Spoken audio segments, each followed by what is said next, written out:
இன்றைக்கான வீடியோவில் என்ன நடக்குன்னு சொல்லிட்டு பார்க்கலாம். வீடியோக்குள்ளே போகிறதுக்கு முன்னாடி நம்ம சேனலை சப்ஸ்கிரைப் பண்ணிவிட்டு பக்கத்தில் இருக்க லைக் பட்டனை தட்டி விட்டுருங்க. ஃபஸ்ட்டு சீனில் வந்துட்டு ஆனந்த் அருண் பேசிகிட்டு இருக்க மாதிரி தான் காமிச்சிட்டு இருக்காங்க. அருண் ஒரு மாதிரி யோசனையில் நின்றுக்கிட்டு இருக்கா. அந்த இடத்துக்கு ஆனந்த் வர்றாங்க.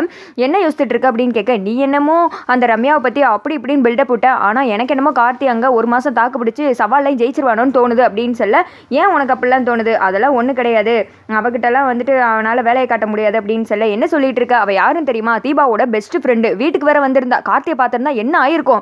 கடைசியில் நம்ம தான் போய் சொல்லி அவனை அந்த கம்பெனியில் சேர்த்து விட்டோன்னு தெரிஞ்சிருக்கும் அப்படின்னு சொல்ல, ஓ இதுதான் வந்துட்டு பெரிய அதிர்ச்சியா? அதுக்கு மேலே ஒரு அதிர்ச்சி விஷயத்தை நான் சொல்லவா?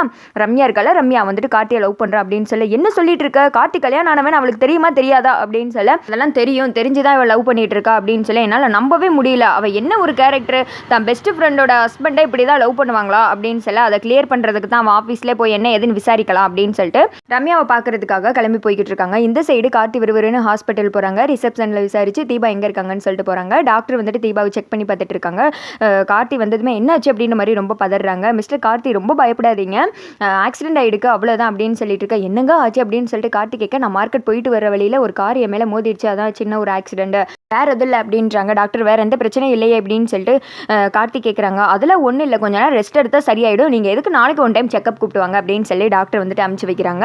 கார்த்தியும் தீபாவும் அடுத்து வந்துட்டு வீட்டுக்கு கிளம்புற மாதிரி தான் காமிச்சிட்டு இருக்காங்க. இந்த சைடு அருண் ஆனந்த் வந்துட்டு ரம்யாவை பார்க்கறதுக்காக போனாங்க இல்லையா, அவங்க கம்பெனிக்கு போயிட்டு ரம்யாவோட ரூமுக்கு போகிறாங்க. வா ஆனந்த், எப்படி இருக்க? எதுவும் கூல்ட்ரிங்க்ஸ் எதுவும் கொண்டு வர சொல்லவா அப்படின்னு சொல்ல, அதெல்லாம் வேணாம் அப்படின்ற மாதிரி சொல்கிறாங்க. என்ன திடீர்னு வந்திருக்க அப்படின்ற மாதிரி சொல்ல, உங்ககிட்ட வந்துட்டு ஒரு முக்கியமான விஷயம் பேசணும் தான் வந்தேன் அப்படின்ற மாதிரி சொல்கிறாங்க. என்ன விஷயம் அப்படின்னு கேட்க, இங்கே வேலைக்கு சேர்ந்துருக்கானே கார்த்தி, அவன் வந்துட்டு எப்படி வேலை பார்க்குறான், என்னோட ஃப்ரெண்டு அப்படின்றதுக்காக நீ வந்துட்டு சலுகைலாம் கொடுக்க வேணாம் அப்படி இப்படின்னு சொல்லிட்டு இருக்க, போது நிறுத்த, அவனோட தம்பின்னு எனக்கு நல்லாவே தெரியும் அப்படின்ற மாதிரி சொல்ல, ஆனந்த் வந்துட்டு ஒரு மாதிரி ஷாக் ஆகி போய் பார்த்துட்டு இருக்காங்க.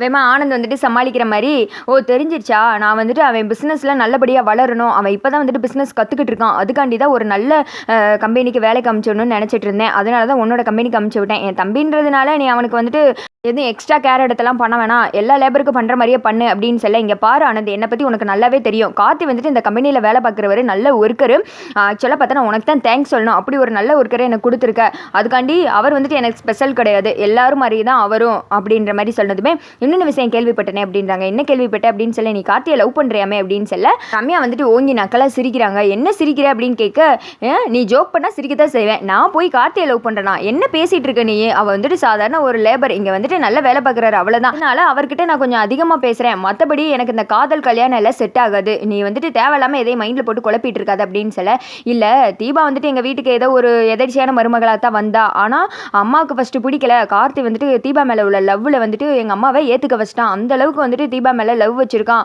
தீபா வந்துட்டு பெரிய பாடகையாகுன்னு நினச்சி என்னென்னலாம் பண்ணா தெரியுமா, அப்படியாக்கும் இப்படியாக்கும்னு சொல்ல, ரம்யாவுக்கு வந்துட்டு எரிச்சு வந்துடுது. ஷட்டப் ஆனந்த், இங்கே வந்தையோ அந்த வேலையை மட்டும் பாரு, தேவையில்லாமல் எதுக்கு கார்த்தியோட பர்சனல் லைஃப்பை பற்றி என்கிட்ட பேசிகிட்டு இருக்க, அதெல்லாம் எனக்கு தேவையே கிடையாது, நம்ம வந்துட்டு இன்னொரு நாள் பேசலாம், நீங்கள் இருந்து கிளம்பலாம் அப்படின்னு சொல்லிடு. சரி அப்படின்னு சொல்லிட்டு ஆனந்த் அங்கே வந்து வெளியில் வந்துடுறாங்க. அந்த பக்கம் வந்துட்டு ரம்யாவுக்கு அவங்க மனசாட்சி வருது.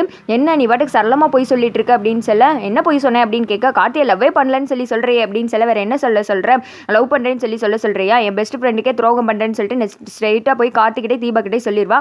அடுத்து வந்துட்டு எனக்கு தான் தேவையில்லாத பிரச்சனை வரும், கார்த்தி என் கழுத்தில் தாலி கட்டுற வரைக்கும் நான் கார்த்தியை லவ் பண்ணுற விஷயம் யாருக்கு தெரியக்கூடாது அப்படின்ற மாதிரி சொல்லி மனசாட்சி இது வந்துட்டு மாற்றி மாற்றி பேசிக்கிறது.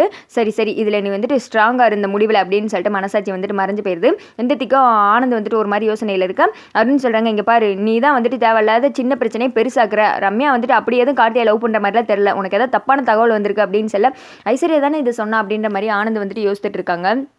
சரி வா இங்கேருந்து போகலாம் அப்படின்னு சொல்லிட்டு ரெண்டு பேரும் அங்கேருந்து கிளம்பிடுறாங்க. அடுத்த சீனில் தீபா வந்துட்டு வீட்டுக்கு வர்றாங்க. வீட்டில் வந்துட்டு தீபா அடிபட்டதை பார்த்ததுமே எல்லாருமே பதறிடுறாங்க. என்னாச்சு அப்படின்னு சொல்லிட்டு கேட்க, அதெல்லாம் ஒன்றும் இல்லை, சின்ன ஆக்சிடென்ட்டு, மார்க்கெட் போயிட்டு வர வழியில் நான் ஓரமாக தான் வந்தேன், ஆனால் அவன் தான் வந்துட்டு என் மேலே மோதிட்டான் அப்படின்னு சொல்ல, சரி இந்த மார்க்கெட் கூட நம்ம ஓரமாக போனாலுமே நம்ம மேலே தான் வந்து மோதுறாங்க, எங்கேயுமே போக முடியல அப்படி இப்படின்னு மைலி வந்துட்டு புலம்ப ஆரம்பிச்சிடுறாங்க. சரி விடுங்க நீ, எனக்கு தான் ஒன்றும் ஆகலையில அப்படின்னு சொல்ல, கார்த்தி பார்த்து கூட்டு போப்பா அப்படின்ற மாதிரிலாம் சொல்கிறாங்க. அப்புறம் எப்போ டாக்டர் வர சொன்னாங்களா அப்படின்னு கேட்க, நாளைக்கு செக்அப் வர சொன்னாங்க அப்படின்னு சொன்னதுமே சரின்னு சொல்லிட்டு மாடிக்கு அமுச்சு வைக்கிறாங்க. மேலே போனதுமே தீபா வந்துட்டு உங்ககிட்ட ஒரு முக்கியமான விஷயம் சொல்லணுங்க அப்படின்றாங்க. என்ன ஆச்சு அப்படின்னு கேட்க இது வந்துட்டு தன்னால் ஆக்சிடென்ட் ஆகலை அப்படின்னு சொன்னதுமே கார்த்தி வந்துட்டு ஷாக் ஆகுறாங்க. வேற எப்படி அப்படின்னு கேட்க நடந்தது எல்லாத்தையும் சொல்கிறாங்க. ஒருத்தன் வந்துட்டு என் மேலே மோதுனா நான் வந்துட்டு அவனை அடித்தேன், பதிலுக்கு அவன் என்னை கத்தியால் குத்த வந்தா நான் குடுகுடுன்னு ஓடி தப்பிக்கிறதுக்காக வந்து அப்போ வந்துட்டு காரில் மோதி ஆக்சிடென்ட் ஆயிடுச்சு அப்படின்னு சொல்ல கார்த்தி வந்துட்டு என்னது ரவுடியா அப்படின்னு சொல்லிட்டு ஒரு மாதிரி ஷாக் ஆகி போய் முழிச்சு பார்த்துட்டு இருக்க மாதிரி காமிக்கிறாங்க. அதோட பார்த்தீங்கன்னா இந்த வீடியோ வந்து முடிஞ்சிடுது.